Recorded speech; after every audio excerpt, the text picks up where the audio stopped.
É o maior e mais popular esporte do mundo. É uma indústria multibilionária observada em todos os continentes do globo. Este esporte pode ser exercido por praticamente qualquer pessoa, desde crianças que dão seus primeiros chutes, enquanto desenvolvem sua coordenação, até adultos que fazem isso como meio de vida. De um jogo de bola milenar simples, ao esporte mais popular da Terra. O futebol tornou-se uma atividade de lazer nos finais de semana, um espetáculo para alimentar o entusiasmo dos torcedores em diversos eventos e competições. Como tudo começou? Qual é a história do belo jogo? Como se desenvolveu ao longo dos anos? O que o futuro reserva para o futebol? É o que vamos contar agora.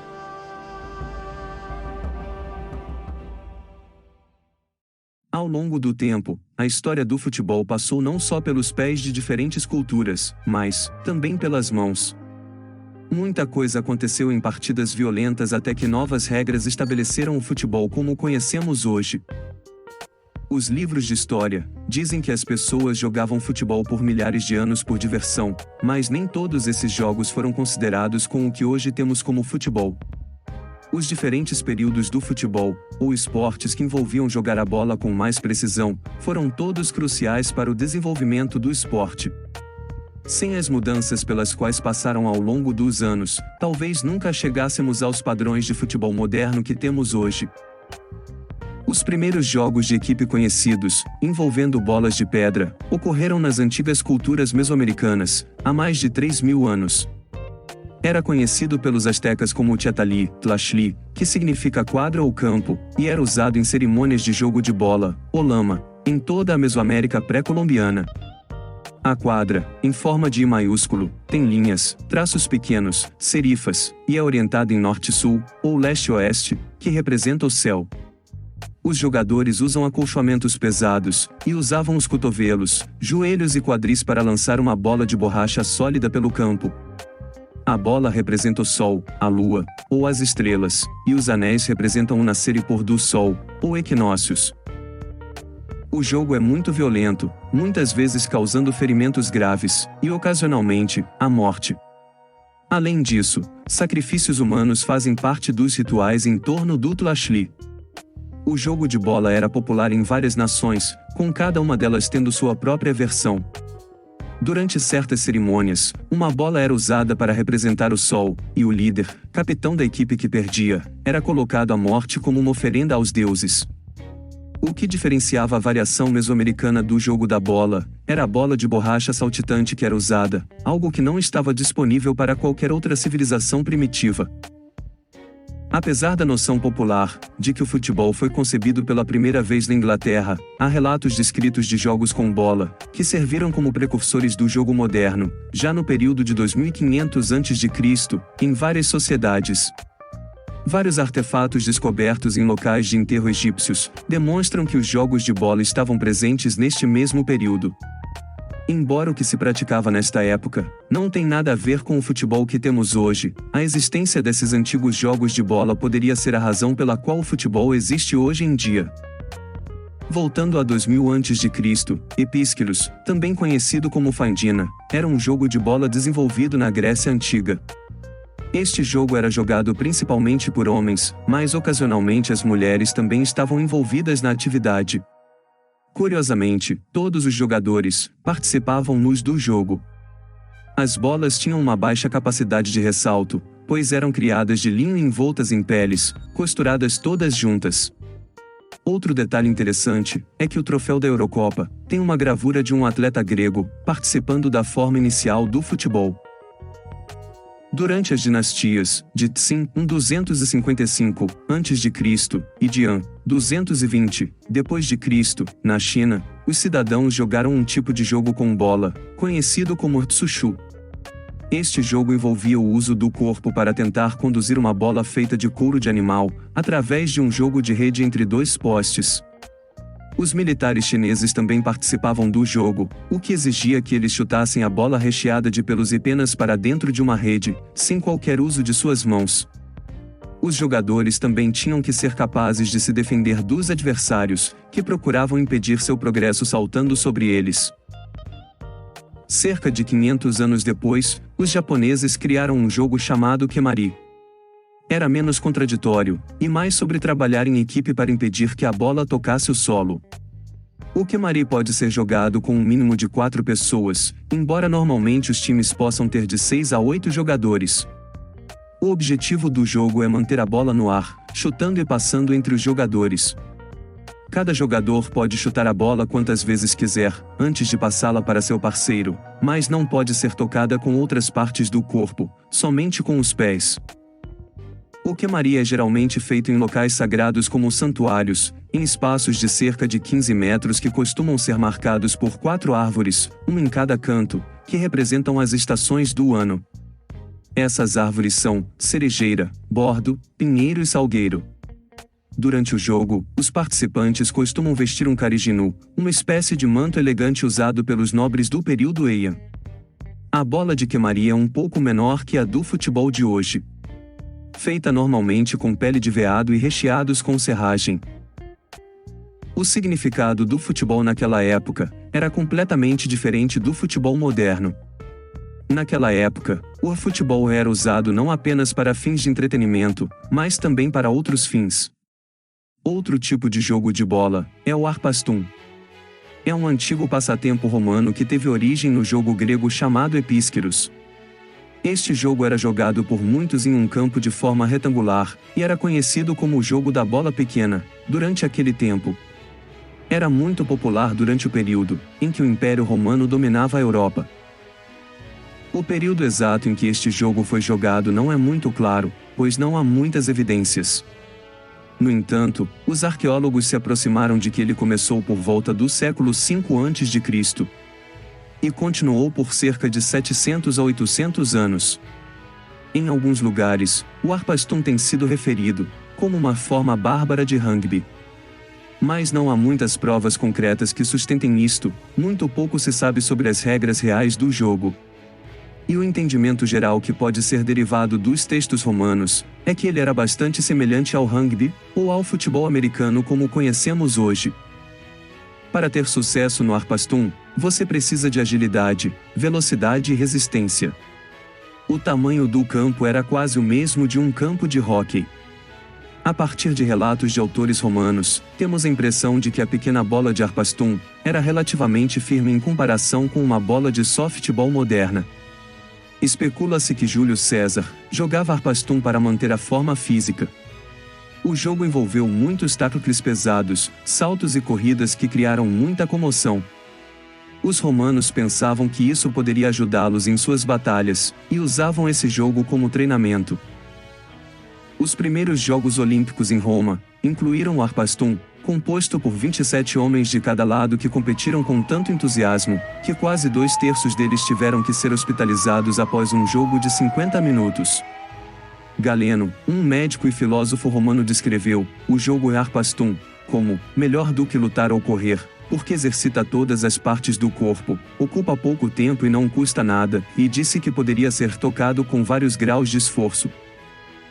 Não seria errado sugerir que os jogos que foram jogados no passado diferem drasticamente daqueles que se originaram deles.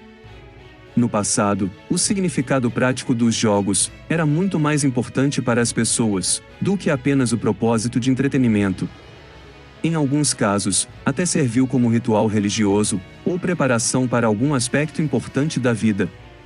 Um exemplo adequado para tal caso é o jogo de bola, que foi realizado em algum lugar da Europa pré-medieval. Segundo a lenda, as pessoas de uma aldeia tentavam chutar a bola, uma caveira, em muitos casos, ao longo de um caminho para a praça de outra aldeia. A aldeia adversária tentaria impedir e chutar a bola para o quadrado do primeiro. Certamente, deve ter provocado uma quantidade considerável de tumultos. Outro costume medieval era jogar uma partida de bola logo após a preparação para o inverno, quando as bexigas dos animais, que eram mortos pelos nativos, para se alimentarem no inverno, eram retiradas e infladas com ar, criando assim uma espécie de bola. A única regra do jogo era manter a bola no ar, tanto com as mãos quanto com os pés. É geralmente reconhecido que o futebol teve origem na Inglaterra durante o século XII. Nesta época, jogos semelhantes ao futebol eram jogados em campos abertos e ruas. Um elemento desta forma primitiva de futebol envolvia uma combinação de chutes e socos na bola com o punho. Além disso, esta versão do futebol era muito mais dura e agressiva do que sua forma atual. Quase todos jogavam futebol, incluindo dignitários e nobres como Oliver Cromwell, um militar, ditador inglês e líder da Revolução Puritana que ocorreu na Inglaterra e substituiu a monarquia por uma república. Walter Scott, um romancista, poeta, dramaturgo e historiador escocês. E vários reis. No entanto, apesar de sua imensa popularidade, alguns viam o futebol como um status inferior ao dos empreendimentos mais ricos, como esportes equestres. Surgia então o jogo do povão. Na Idade Média, a Grã-Bretanha já estava habituada com os jogos de bola disputados entre os povoados em eventos tradicionais brutais. Em outros países, como França, Escócia e Itália, a violência também manchava a reputação da prática, sendo mal vista pela sociedade em geral. Começou a ser rotineiramente condenado, por sua ameaça à alma, por meio de sua indisciplina, e por sua ameaça à vida e à propriedade, por meio de sua violência. O rei Eduardo I, da Inglaterra, ficou tão chocado com o barulho e a violência dos jogos, que aprovou leis que ameaçavam a prisão de quem fosse pego jogando futebol. Mesmo assim, o jogo continuou sendo praticado até chegar, em 1500, em Florença, na Itália, com a versão chamada Gioco del Calcio, ou Calcio Fiorentino. O Calcio é considerado por muitos o ancestral do futebol de campo, do futebol americano e do rugby. O jogo consistia em duas equipes, com 27 jogadores amadores, cada uma, divididas entre atacantes e defensores. As táticas do jogo eram inspiradas no arpastum romano. Curiosamente, essa tradição italiana ainda é mantida hoje em um torneio anual realizado no país.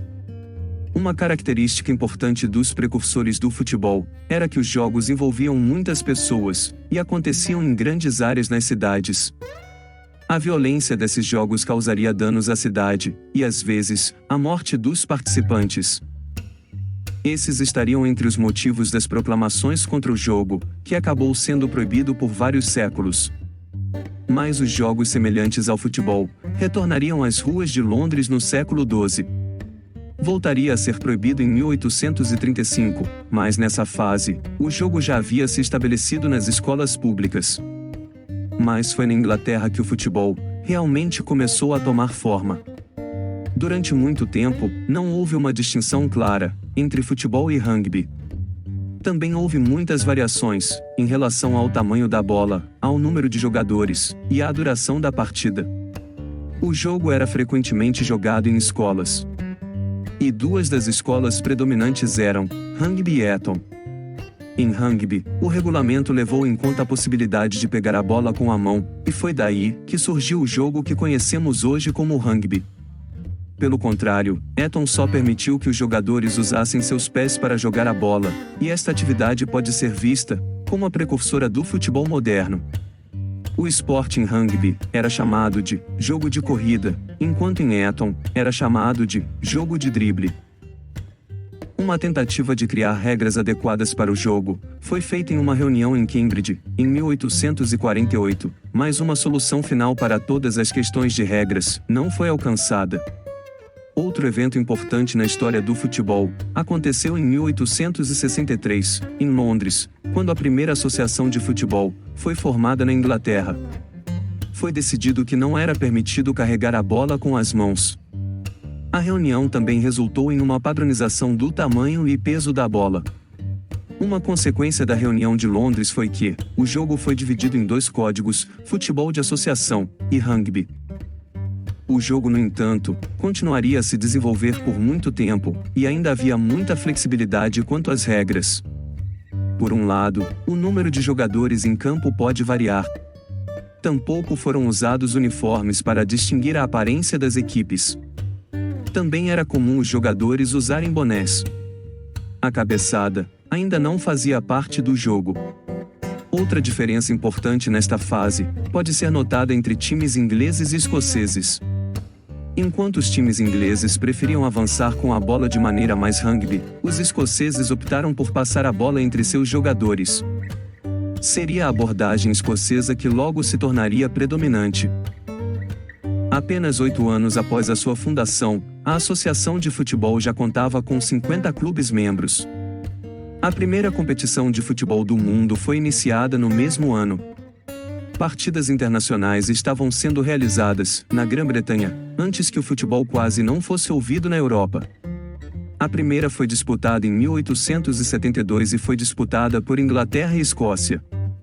Depois da Associação Inglesa de Futebol, as próximas mais antigas são a Associação de Futebol Escocesa, 1873, a Associação de Futebol de País de Gales, 1875, e a Associação de Futebol Irlandesa, 1880.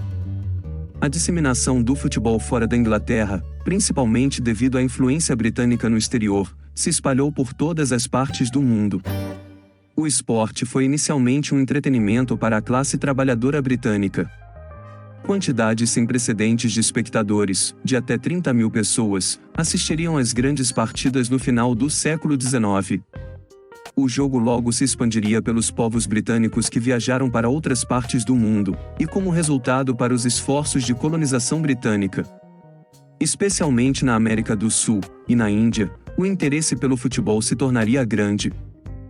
Os próximos países a formar associações de futebol foram Holanda e Dinamarca, em 1889, Nova Zelândia, 1891, Argentina, 1893, Chile, 1895, Suíça, Bélgica, 1895, Itália, 1898, Alemanha, Uruguai, ambos em 1900, Hungria, 1901 e Finlândia, 1907.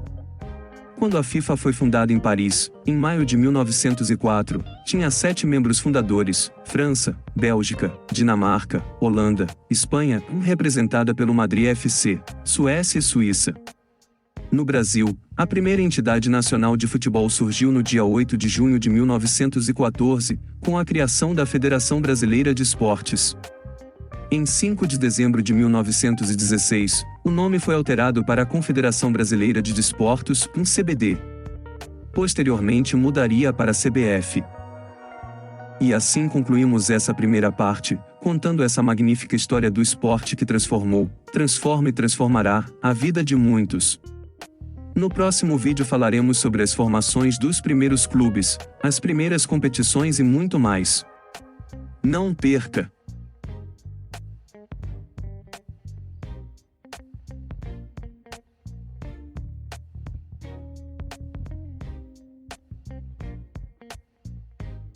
Obrigado por assistir. Deixe seu like, se inscreva no canal para receber as últimas notícias do futebol.